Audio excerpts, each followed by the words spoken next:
La police française tapait à toutes les portes pour savoir où il y avait des Juifs. Ma maman m'a dit « Qu'est-ce qu'on fait ?» Je lui ai dit « Tu ouvres pas la porte, qui la casse. » Et puis ils nous prendront. Ils ont tapé dans la porte jusqu'à 9 heures et quelques et ils sont partis. Le concierge est venu nous dire « Partez parce qu'ils sont venus pour vous arrêter. Vous avez bien fait de ne pas ouvrir la porte et maintenant ils vont essayer de vous reprendre. »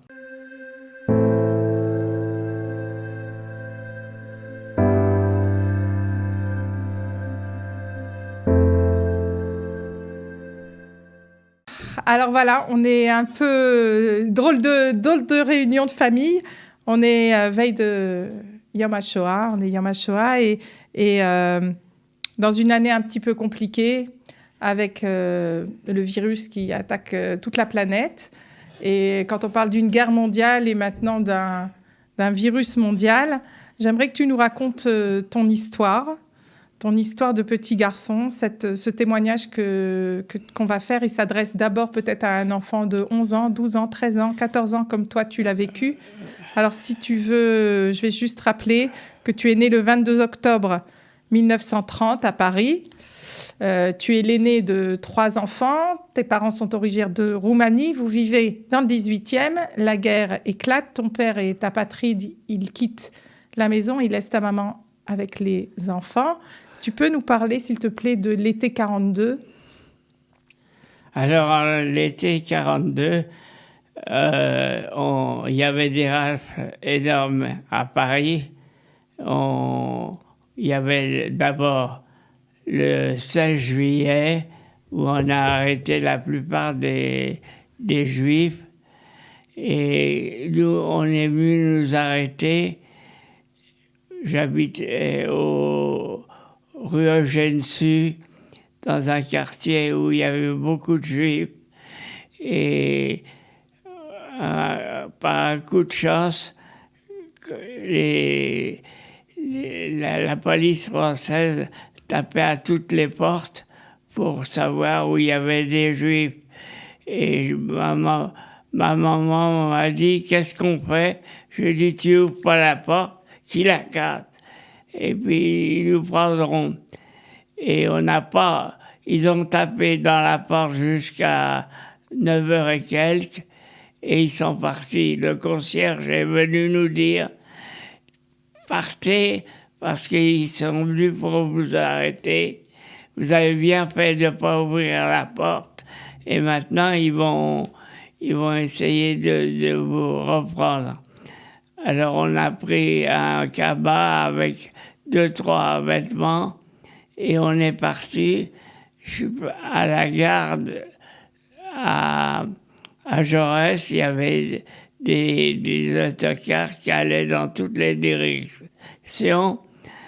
On est venu là, on a pris un autocar qui nous a amenés à Vieille Maison, là où mon oncle travaillait. Et c'était la seule adresse qu'on avait. On est allé à Vieille Maison et c'était une ferme où il y avait 40 Juifs qui étaient cachés là-bas chez un monsieur très gentil qui nous a ouvert la porte et qui nous a dit « Mais je ne peux pas vous prendre, j'ai 40 personnes, c'est très dangereux déjà, mais je vais vous donner une adresse où vous allez aller, où c'est des gens gentils qui vont vous accueillir. » On est parti chez Madame Audry, dans une vieille maison, et là, la dame nous a accueillis et nous a cachés pendant plusieurs jours. Et au bout de quelques jours, j'ai dit à ma maman, tu sais, je vais aller à Paris voir ce qui se passe, on ne peut pas rester, il n'y a pas de place chez cette dame. Je suis allé à Paris, je suis allé j'avais peur de rentrer dans la rue Eugène-Sue. Je suis allé chez une copine à mon père, une dame qui l'avait connue en Roumanie, et elle nous a dit, elle m'a dit, Charles, tu veux aller en zone libre, tu as une occasion, ce soir il y a un départ et tu peux passer avec nous. On s'en va, nous, en Auvergne, se cacher chez des gens qui sont de la résistance. Et j'ai dit d'accord.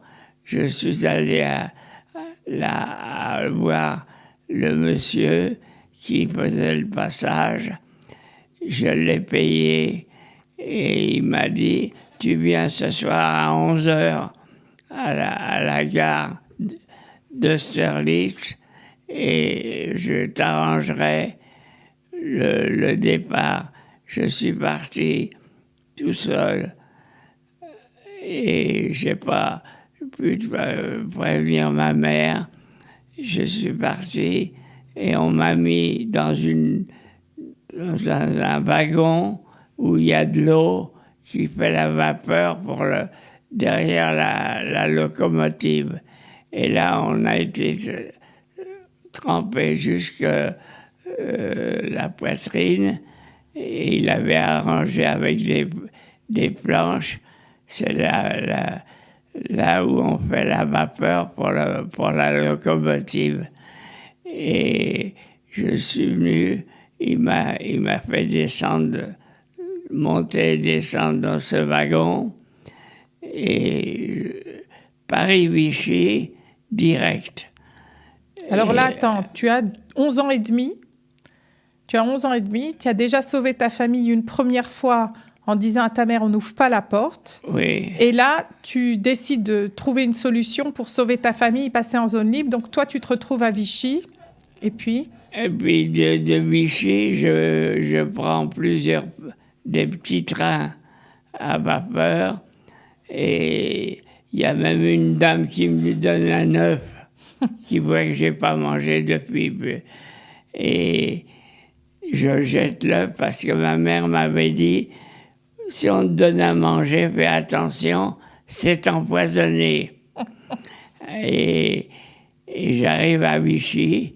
Le soir, j'avais envoyé un télégramme à mon père. Il est venu me chercher à la gare. Et voilà, comme ça, je suis arrivé à Toulouse. Et à Toulouse, on était mis à résidence. Nous, on avait eu une résidence à Cadour. C'est dans la Haute-Garonne, c'est à 40 km de Toulouse. Et là, on s'est organisé. On nous a donné une vieille maison où il n'y avait plus de porte, il n'y avait plus de fenêtre. Une maison abandonnée qu'on donnait aux gens pour se réfugier. Et là, mon père nous a quittés. Il est allé chez les curés et il était... Plus tard, je suis allé voir l'archevêque de Toulouse et il m'a dit, ton père, il est à Vieille Maison, à Mondonville. Je l'ai placé dans une maison d'agriculture. Il est à l'abri. Et c'est qui, Monseigneur Saliège? C'était Monseigneur Saliège. Et je suis allé voir mon père. Et on a vécu comme ça dans des situations très difficiles. Et après, moi, je suis resté à Cadour pendant presque 2 ans et avec ma mère. Et un jour, ma mère m'a dit, j'ai très mal dans le ventre, je vais aller voir un docteur. On est parti à Toulouse. On avait des laissés-passer. Et à Toulouse, on est allé voir un docteur.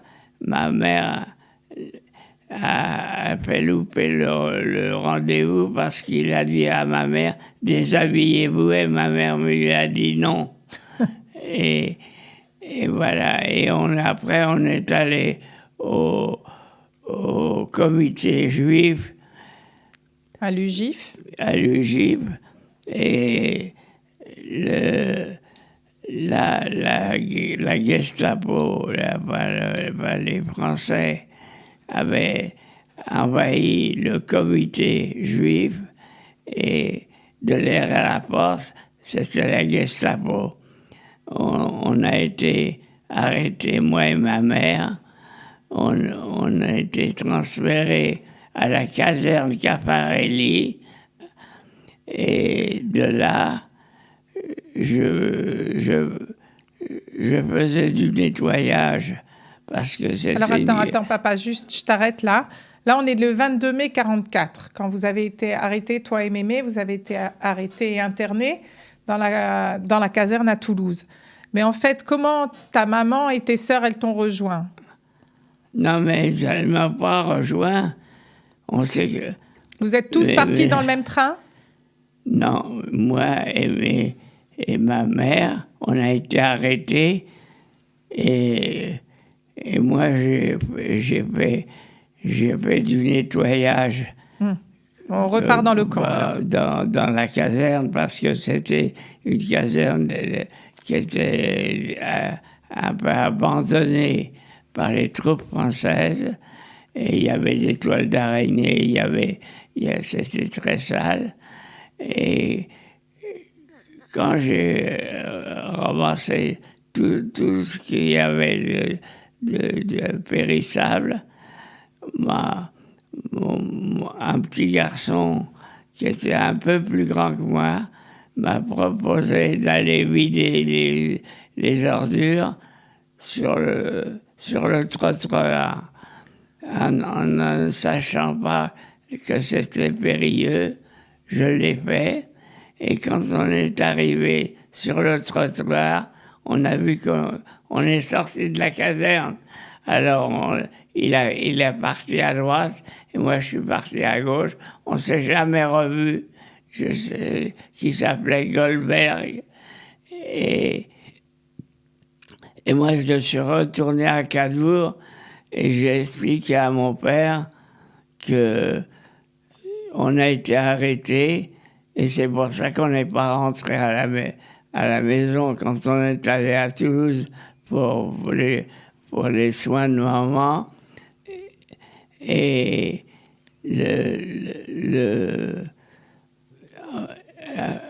après... Alors attends, papa, juste je t'arrête là. Donc t'es arrivé avec Mémé, vous avez été arrêté le 22 mai. Et toi, le 8 juin, c'est-à-dire tu restes 15 jours dans la caserne et au bout de 15 jours, tu t'évades. Ouais. Tu as 13 ans et demi. Oui. Tu t'évades avec ce Goldberg en vidant les poubelles. Vous sortez par la grande porte. Oui. Et puis de là, tu rejoins ton papa. Alors, on va ouvrir une parenthèse pour raconter ce qui s'est passé avec Mémé. Ça, vous ne le savez pas, on l'a su qu'après. Non, on sait qu'elle a été déportée. Alors voilà, ce qui s'est passé, c'est que toi, tu es parti le 8 juin, mais le 19 juin, il y a un convoi qui est parti, donc un train qui est parti pour prendre les gens de Compans-Caffarelli vers Drancy.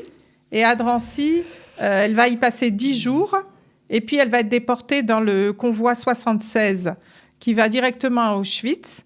Elle fera partie des rares rescapés. Elle portera le numéro A8558 à Auschwitz. Et après, c'est maintenant qu'on s'en rend compte, mais en fait, si tu étais resté avec Mémé dans la caserne, tous les deux, vous auriez été déportés. Ouais. Et en arrivant à Auschwitz, il n'y avait pas d'autre issue que la mort. Voilà. Si une femme arrivait avec des enfants, c'était la mort assurée. Donc cette séparation, finalement, ça a sauvé la vie de ta maman. Puisque après, comme elle était bien portante, Kanaïnor, elle a quand même travaillé dans des usines à Bergen-Belsen, elle a fait Leipzig, elle est arrivée à Theresienstadt, elle a été libérée par les Russes le 1er mai 1945 à Térésine.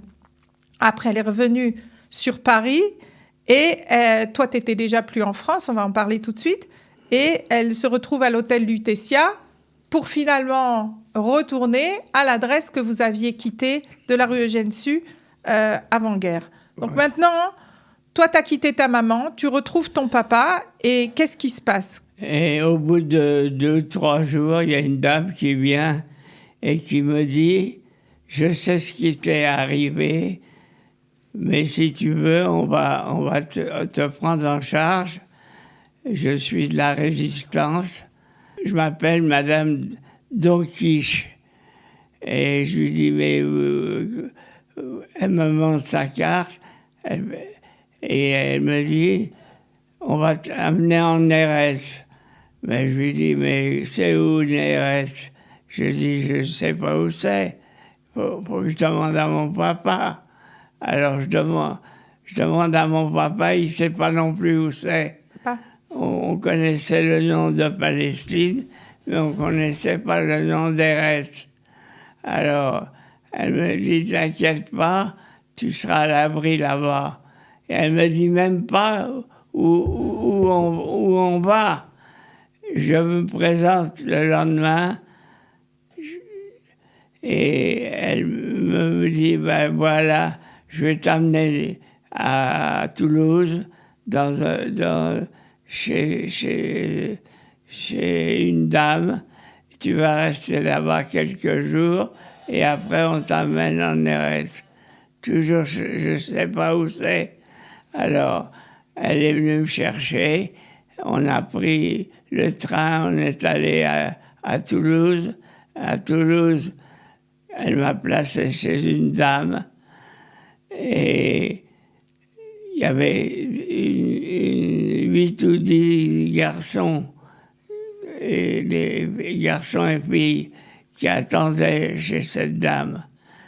Le soir, un soir, elle est venue, nous a dit, allez, on s'en va. On a pris une Micheline, c'est un petit train de campagne. Elle nous a amenés à côté de Perpignan.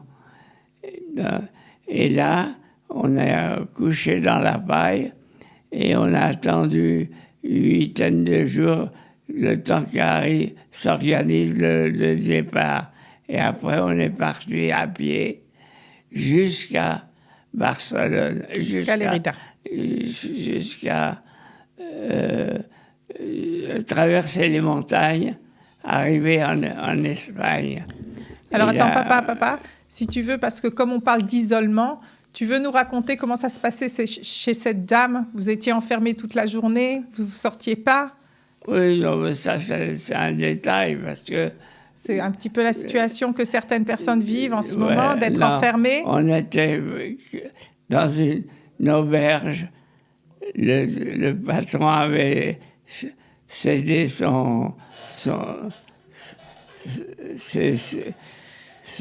là-haut, il avait mis de la paille pour qu'on ait la patience d'attendre et de pouvoir aller en Espagne. Mais ça, on ne nous l'a pas dit. On nous a dit, debout, levez-vous, vous marchez en file indienne jusqu'à l'épuisement. Et on a marché comme ça pendant 8 jours. On est arrivé en Espagne. On est arrivé à Lérida. Non, pas encore. Ah. On est arrivé à...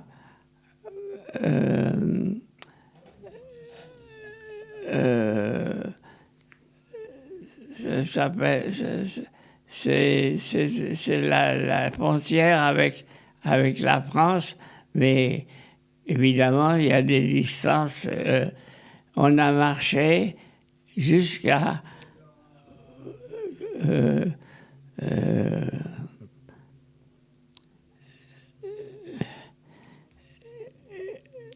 on a traversé, monté, descendu des montagnes, tout le temps, monter, descendre, monter, descendre. Alors, vous êtes combien, là?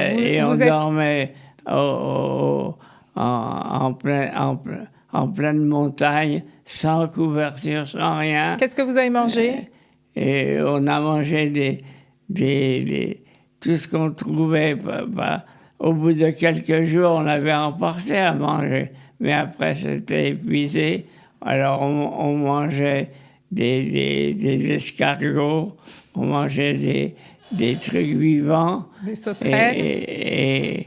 Et jusqu'à temps qu'on est arrivé comment ça s'appelle là-bas? Andorre. On est arrivé à Andorre. On avait un autocar qui nous attendait quand on a passé la frontière et qui nous attendait et qui nous a amenés à Andorre dans un grand hôtel. Et là, on a dormi dans l'hôtel 3 jours sans bouger pour récupérer la fatigue qu'on avait eue et on a mangé ce que l'hôtel nous donnait. C'était très bon. Et après 3-4 jours qu'on s'est reposé, on nous a demandé de se préparer. On va à l'Érida. Mais tout ce que je vous dis, on ne nous l'expliquait pas. On nous disait, vous suivez. Et on est parti à l'Érida. À l'Érida, on est resté dans un très grand hôtel. Et on est resté 1 mois. Et là, c'est là qu'on a fait les photos. C'est là qu'on m'a demandé qu'est-ce que j'étais, qui j'étais. Et on m'a fait un bilan. Et on m'a dit, maintenant tu vas faire partie de ce groupe. Et il y avait plein d'enfants qui avaient traversé la frontière, qui étaient arrivés.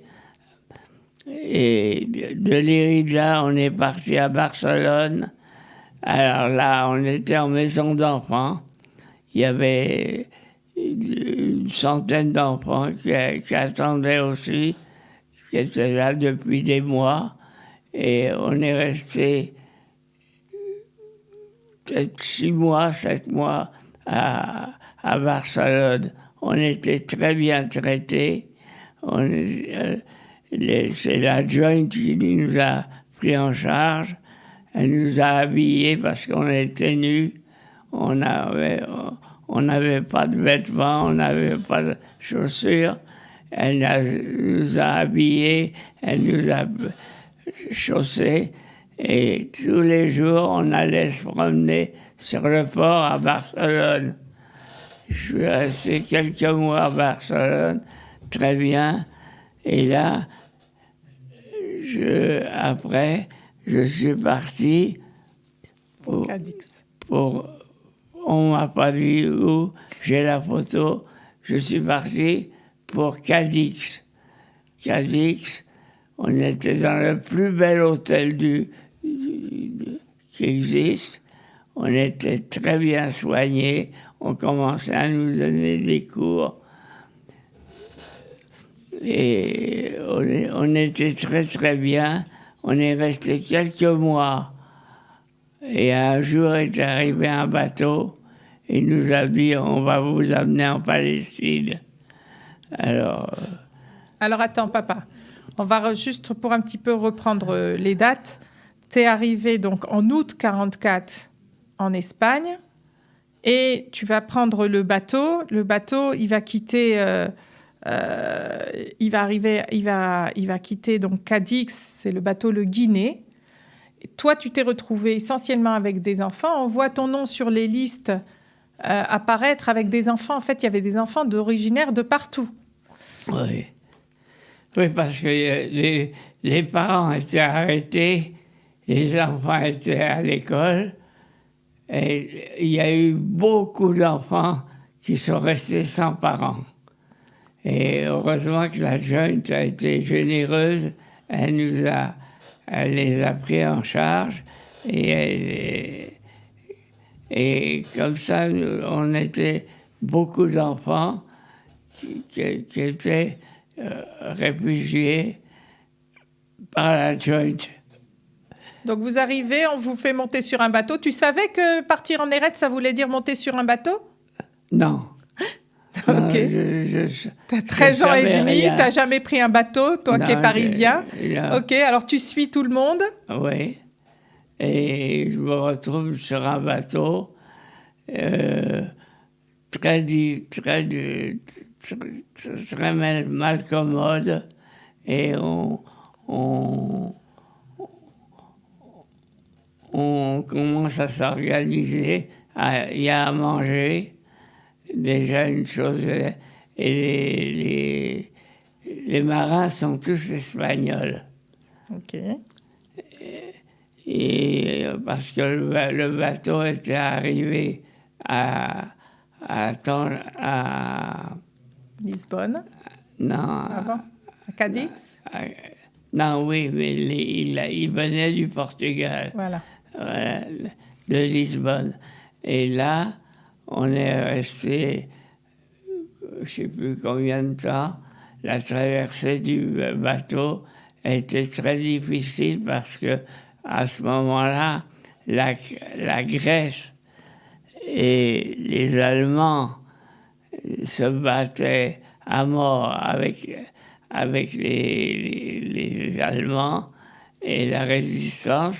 Et le bateau est arrivé jusqu'à Haïfa. Alors voilà, alors en fait c'est un bateau qui quitte Cadix, qui se redirige vers Lisbonne, qui fait une boucle dans la Méditerranée, qui passe par l'Afrique du Nord, qui s'arrête à Tanger, Oui, au Maroc, qui prend encore des gens. oui, Et des si Juifs on a allemands. une photo peut-être Non, pour illustrer, les non, gens sont entassés sur le bateau non, et c'est une traversée des qui va... Juifs allemands qui sont arrivés pendant la guerre à se cacher à Tanger. Et là, on fait connaissance avec des Juifs qui parlent allemand. Et ils sont là, ils attendaient ce bateau depuis longtemps. Et voilà. Et c'est un bateau qui part le 26 août. Oui. Quand toi tu montes sur le bateau, c'est le 26 août. Et quand tu arrives à Haïfa, c'est le 20 octobre. Oui. Donc tu as passé 2 mois entiers sur ce bateau. Bah, oui, c'était difficile parce que c'était la fin de la guerre.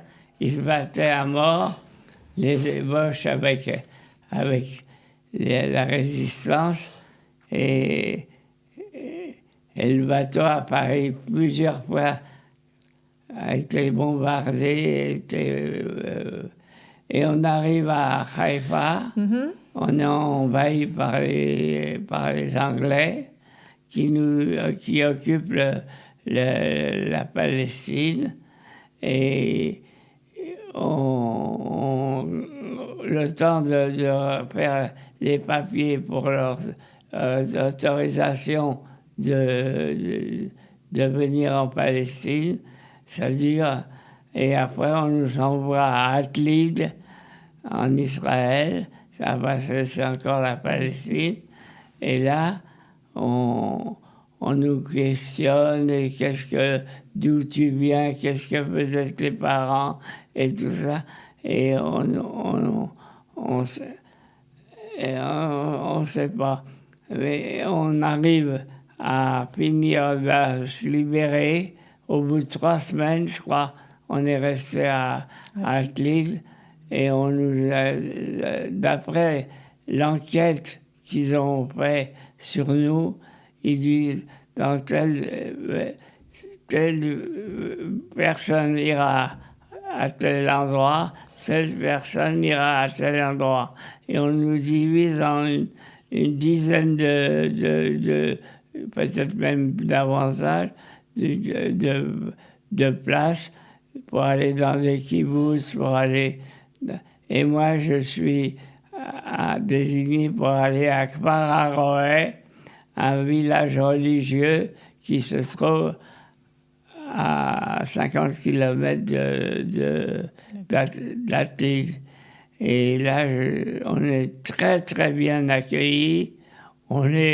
C'est des rabbins, ils sont gentils, ils ont été vraiment merveilleux et ils nous ont coupé les cheveux, ils nous ont montré que c'était des Juifs et et voilà la fin du voyage. Alors attends, viens, on va dire, maintenant tu as 13 ans et demi quand tu arrives en Israël. Oui. Tu n'as pas de nouvelles de ta mère, mais tu sais qu'elle est partie. Non, je sais qu'elle a été arrêtée, puisqu'on a été arrêtés ensemble, mais je ne sais pas où... Tu sais où sont tes sœurs? Tu as 2 sœurs cachées? Mes 2 sœurs sont cachées à Cap-de-Nac, dans un couvent.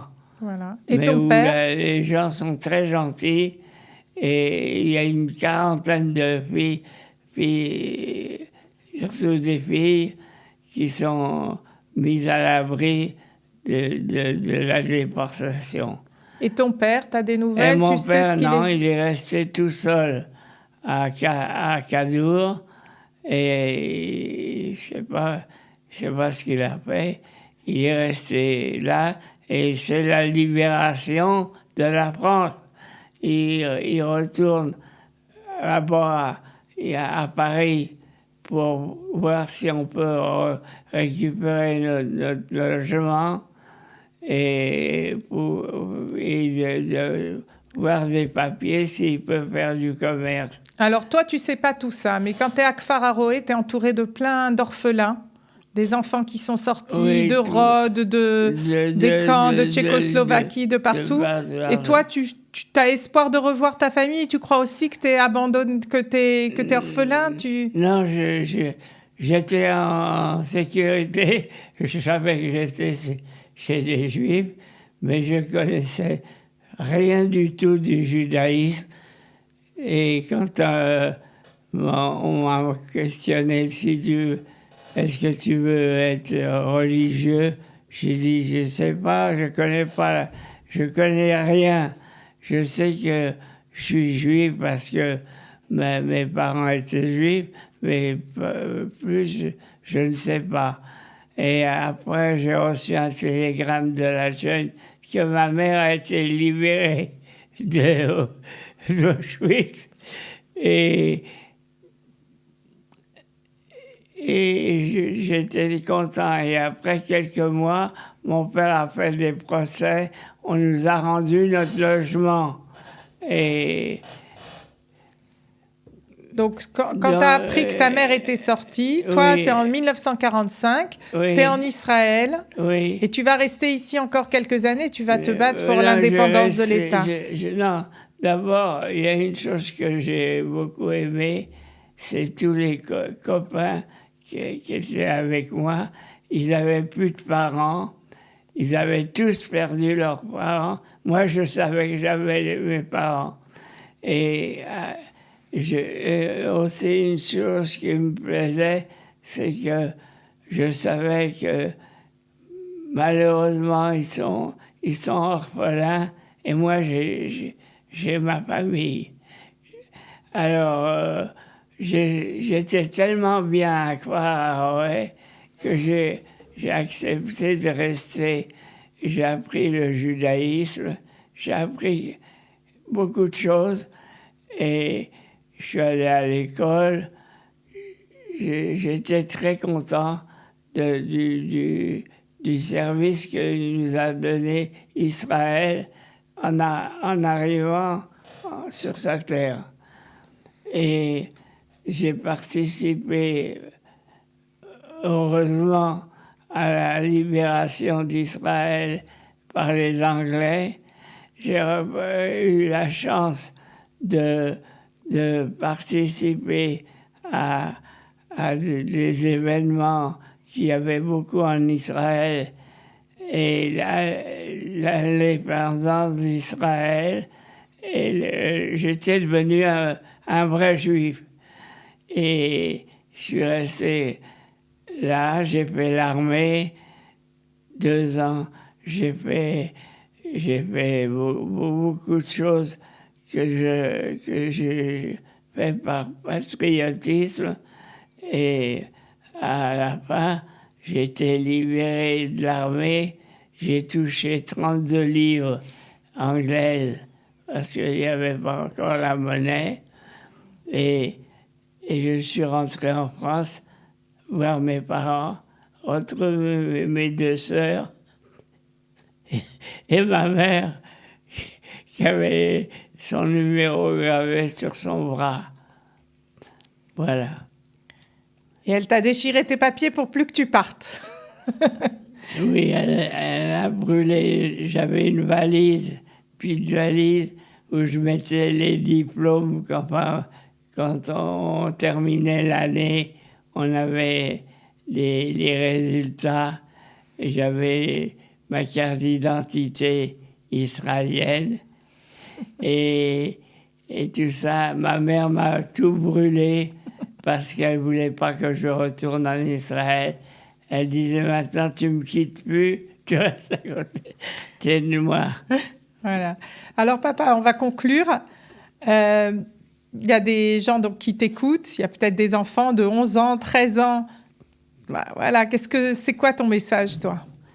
Moi, je peux lui dire une chose, c'est que s'il n'y avait pas eu Israël, je ne sais pas comment on aurait terminé cette guerre affreuse. On a traversé la guerre, enfin, l'après-guerre, bien. Israël a fait ce qu'il a pu.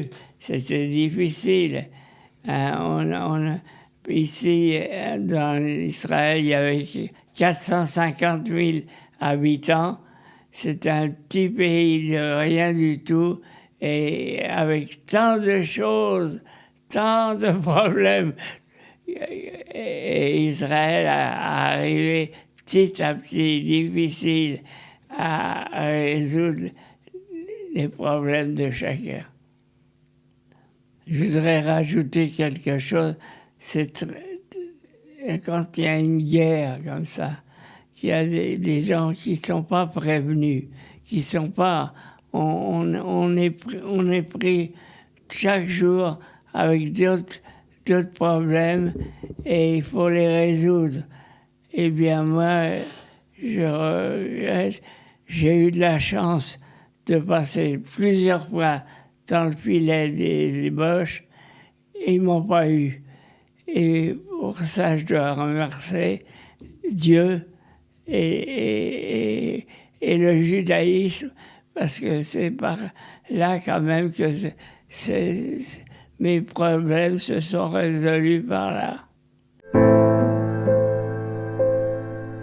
Yom HaZikaron, la Shoah ולגבורה. La journée du souvenir pour la Shoah et l'héroïsme. Que la mémoire de ceux qui ont été exterminés soit bénie et éternelle.